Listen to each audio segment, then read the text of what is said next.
বিশ্বের মধ্যে কত মিছিল হয়, লং মার্চ হয়, সেখানে কোনো ফতোয়া নাই। হরতাল হয়, সেখানে কোনো ফতোয়া নয়। ঢাকা বা বিশ্বের বাংলাদেশের বিভিন্ন জায়গার মধ্যে ইজতেমা হয়, সেখানে কোনো ফতোয়া দেওয়া হয় না। যদি এই জুলুস বেদাত হয়, তাহলে ওই ইজতেমা বেদাত হবে না কেন?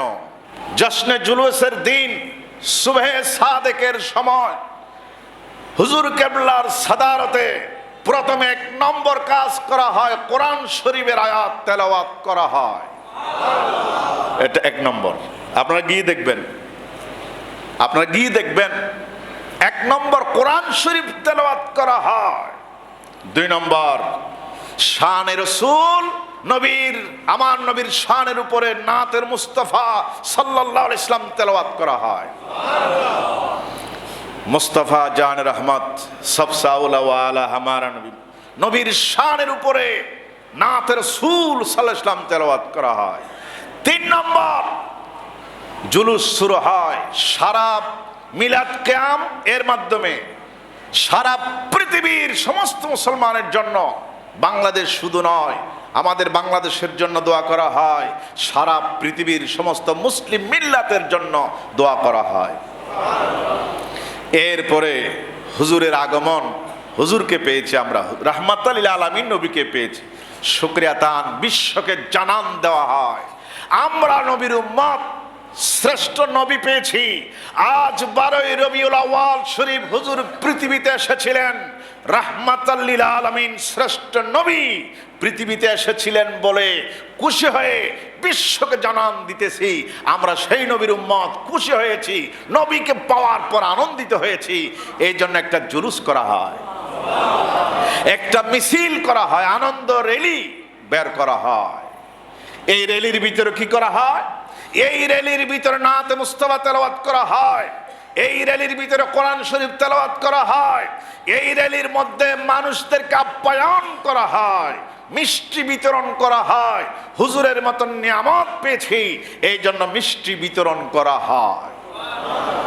সর্বশেষ জামিয়ার ময়দানে জুলুস শেষ হয়, সেখানে আলোচনা করা হয়, কোরআন হাদিস দিয়ে আলোচনা হয়। সর্বশেষ মিলাদ কিয়াম হয়, আখিরি মুনাজাত হয়, বিশ্ববাসীর জন্য দোয়া করা হয়। এবার আপনারা বলেন, শুরু হয়েছে কোরআন দিয়ে, নাতে রাসূল দিয়ে, মিলাদ কিয়াম দিয়ে, সালাতু সালাম দিয়ে, হুজুরের নাত, এরপরে মুনাজাত দিয়ে শুরু হয়েছে। এরপরে সারাক্ষণ পর্যন্ত কোরআন আয়াত তেলাওয়াত করা হলো, আমার নবীর সানাখানি করা হলো, প্রশংসা করা হলো, বিশ্ববাসীর জন্য দোয়া করা হলো।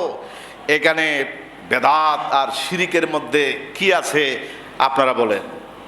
তেলাওয়াত করা হয়েছে। সর্বপ্রথম কি? তেলাওয়াত। কোরআন শরীফ তেলাওয়াত করা সর্বোত্তম ইবাদত। আমার নবীর নাতে রাসূল পড়া, এটা হচ্ছে আমার আল্লাহ পাকের ফরমান। আল্লাহ তো বলেছেন নবীর সানাহানি করার জন্য, প্রশংসা করার জন্য, নবীর নিয়ামত পাওয়ার পর আনন্দিত হওয়ার জন্য। সুতরাং আমাদেরকে জেনে শুনে ফতোয়া দেওয়া প্রয়োজন, ঠিক কিনা? কথা বলেন, ঠিক কিনা? বিশ্বের মধ্যে কত মিছিল হয়, লং মার্চ হয়, সেখানে কোনো ফতোয়া নাই। হরতাল হয়, সেখানে কোনো ফতোয়া নয়। ঢাকা বা বিশ্বের বাংলাদেশের বিভিন্ন জায়গার মধ্যে ইজতেমা হয়, সেখানে কোনো ফতোয়া দেওয়া হয় না। যদি এই জুলুস বেদাত হয়, তাহলে ওই ইজতেমা বেদাত হবে না কেন? এটা যদি বেদাত হয়, আপনাদের যে কেউ কেউ সার্টিফিকেট পেয়ে আনন্দ মিছিল বের করেছে, মিষ্টি বিতরণ করেছে, সেটা যদি জায়েজ হয়, কোরআন শরীফের কোন আয়াতে আছে যে সার্টিফিকেট পাওয়ার পর মিষ্টি খাওয়াইতে হবে, র্যালি বের করতে হবে, আনন্দ মিছিল বের করতে হবে? কোরআন শরীফের কোন আয়াতে আছে? হাদিস শরীফের কোন হাদিসের মধ্যে আছে? কিয়ামত পর্যন্ত দেখাইতে পারবে না। ওইটা জায়েজ, ওই ইজতেমা জায়েজ, ওই জুলুস আপনার মিছিল জায়েজ, ওই মিষ্টি বিতরণ করা জায়েজ। নবীর জন্য আনন্দ মিছিল করা না জায়েজ। ব্যারেক ছাড়া এই ফতোয়া বিশ্ববাসী কখনো মেনে নেয় নাই, কিয়ামত পর্যন্ত মানবে না, ঠিক কিনা? কথা বলেন, ঠিক কিনা? আল্লাহ রাব্বুল আলামিন আমাদেরকে বুঝার তৌফিক নসিব করুন।